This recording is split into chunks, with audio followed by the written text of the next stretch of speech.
Good morning again, Sandpiper. Our Toastmaster asked me to speak on what is my favorite car. Well, I'm not going to give you the 5-second version. I'm going to give you a 5 to 7 minute version of it. It all started when I was 15 years old. The street I live on, 2 houses over, this is Filipino family. This man had a 65 Mustang. That was my first introduction to cars, if you will. And I went to a couple car shows that had Mustang, were all decked out. I said, that was pretty cool. That was basically the start of things. And as life moved on, I realized that Mustang, that's okay.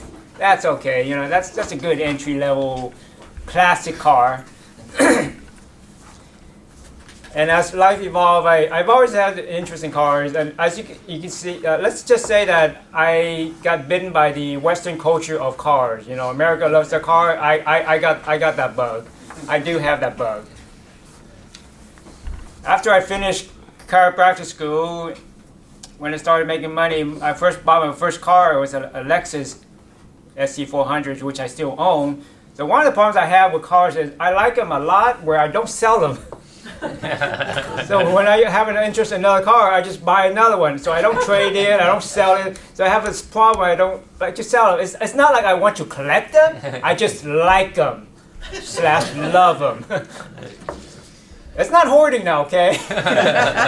Because they all function, all my cars function. And to give you the answer, I actually have 10 cars right now.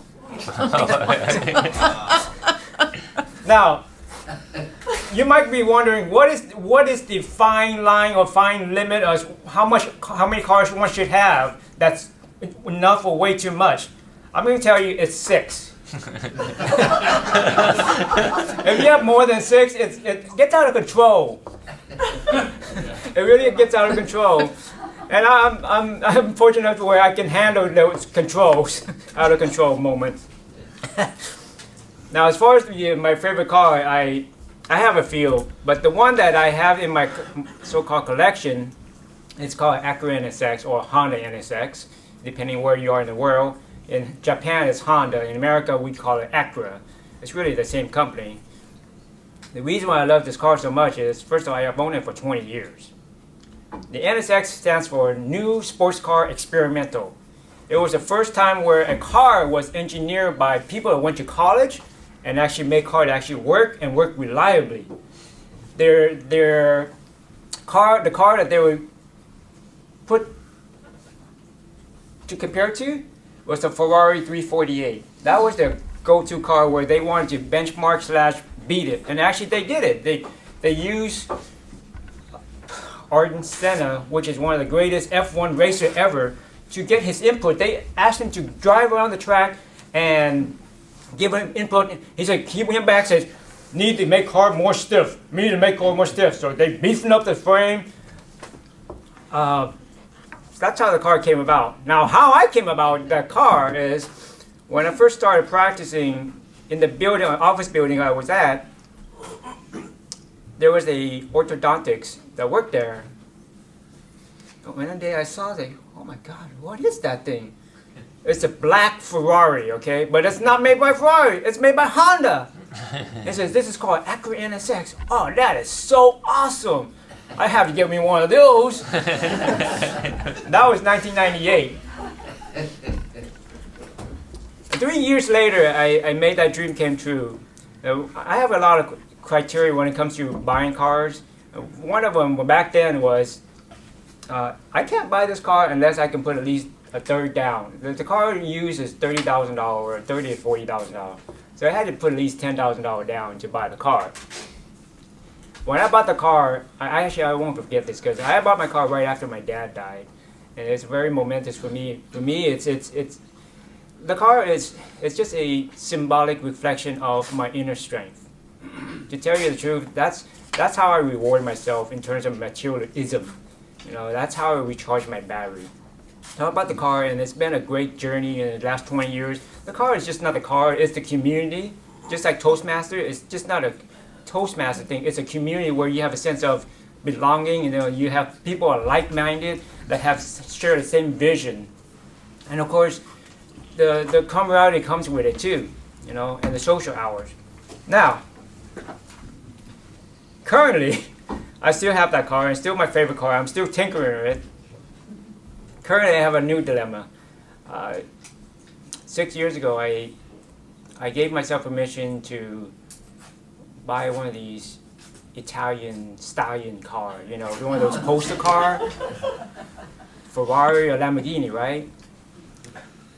And that's been on my mind for the last 6 years. So for this year, and I asked my wife already, and she says she gave me the okay. That you can get your fancy car, and it's going to be a Lamborghini. And that's been in my mind for the last 6 months. The problem is I have a new contender. It's called the NSX 2.0 or the new NSX. The new NSX is crazy. It's crazy good. I call it NSX 2.0 because it's the new version. It took 15 years for them to make the current car. The current car is basically a hypercar. Imagine driving a Prius on steroids, on steroids, and steroids. This new NSX basically has 2 electric motors in the front, 1 for each wheel, electric motor in the back to spin the engine, and twin turbo V6. Basically, there's zero lag, meaning when you say go, it just keeps on going. It doesn't do that. It just goes like this, right?